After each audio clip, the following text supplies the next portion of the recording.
অনেকদিন আগে ডাইনোসর দুটি এই গ্রামে বসবাস করত। একদিন তাদের ডিম ফুটে বাচ্চা বের হচ্ছিল। এই বড় ডিম দেখে তারা ভাবলো যে বড় বাচ্চা হবে, কিন্তু একটি ছোট বাচ্চা হলো।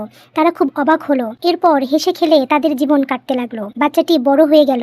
একদিন তারা শিকারি ধরার জন্য ফাঁদ পেতে রাখলো। সেই ফাঁদে একটি ছোট টারজান ছেলে আটকে ছিল। ছেলেটিকে দেখে প্রথমে বাচ্চা ডাইনোসরটি অনেক ভয় পেয়ে যায় এবং কেউ কাউকে সহ্য করতে পারছিল না। একসময় টারজানটি ডাইনোসরের নাকের উপর উঠে বসে এবং হঠাৎই তারা পাহাড়ের ঢালের পানিতে পড়ে যায়। কিছুক্ষণ পর তারা পানি থেকে উঠে পড়ে এবং খাবারের সন্ধান করে। ডাইনোসর অনেক চেষ্টা করেও এই আঙ্গুর পারতে পারে না। টারজান ডাইনোসরকে অনেক পোকা এনে দেয় খাওয়ার জন্য, কিন্তু ডাইনোসর খায় না। এরপর তারা ফল খুঁজতে যায় এবং সেখানে একটি সাপ চলে আসে। তারা অনেক ভয় পায়। সাপ এবং ছেলেটির মধ্যে মারামারি শুরু হয়। সাপটি ভয়ে পালিয়ে চলে যায়। এদিকে সন্ধ্যা হয়ে যায়। তারা জোনাকি পোকা দেখে এবং অনেক খুশি হয়। সাথে সাথে তারা খেলতে শুরু করে। পরের দিন একদল দুষ্টু পাখিরা তাদের আক্রমণ করে এবং অন্য আরেক ডাইনোসর তাদের বাঁচায়। আস্তে আস্তে তাদের দুজনের মধ্যে অনেক ভালো বন্ধুত্ব হয়ে যায় এবং তারা অনেক খুশি থাকে। একসময় তারা ছেলেটির পরিবারকে খুঁজে পায় এবং অনেক খুশি হয়, কিন্তু ডাইনোসরটি ফিরে যাবে বলে ছেলেটি অনেক মন খারাপ করে।